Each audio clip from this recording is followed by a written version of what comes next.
Sir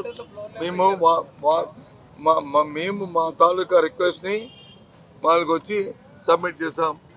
వాళ్ళ నిర్ణయాన్ని వాళ్ళు ప్రకటిస్తారు.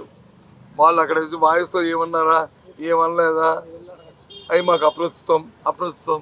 మేము సిస్టమేటిక్గా పద్ధతిగా చట్ట ప్రకారం మా కార్యక్రమాలు జరుగుతాయి. ఈ భూదోపిడిని అడ్డుకోవడమే చంద్రబాబు నాయుడు కుటుంబం చేస్తున్న ఈ భూదోపిడిని అడ్డుకోవడమే మా తాలూకా ధ్యేయం.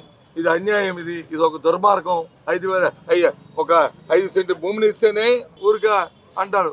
ఒక ఇళ్ల స్థలం ఇవ్వడానికే దిక్కు లేదు ఈ ప్రభుత్వానికి. అలాంటి తెచ్చి వాళ్ళ కుటుంబ సభ్యులకు వచ్చి 5,000 కోట్ల రూపాయలకు సంబంధించిన 54 ఎకరాలని ఏ రకంగా దోచిపెడతారండి? సమంజసం అండి?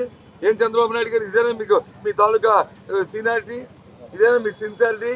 ఇదేనా మీ సీనియారిటీ? నేను ఈ రాష్ట్రంలోనే అందరికంటే మోస్ట్ సీనియర్ అంటావు, ఇదేనా? దీనికోసమా? చెప్పాలి, ముఖ్యమంత్రి స్పందించాలి దీని మీద. ఈ దోపిడీ మీద ఆయన తాను వివరణ చెప్పాలి. ఏ రకంగా సమర్థించుకుంటాడు?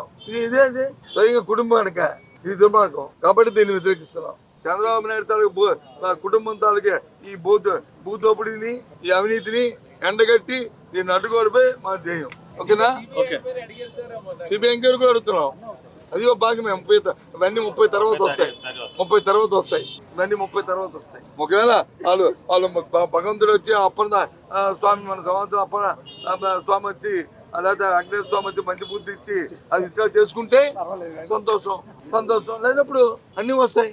ఏమో రాత్రికి వచ్చి అన్నవరం సత్యనారాయణ స్వామి వచ్చి ఆ బుర్రలో దొరికి ఈ తప్పు నువ్వని అన్నవరం మన సత్యనారాయణ కొత్త కథ చెప్పినట్టు చెప్పి ఇలాంటి నువ్వు విసిరావు అని చెప్పారు అనుకో, ఉదయంకి వచ్చి రాజుగారికి వచ్చినట్టు ఆయనకు కూడా కలొచ్చి ఉదయం మానించడానికి వస్తే సంతోషం.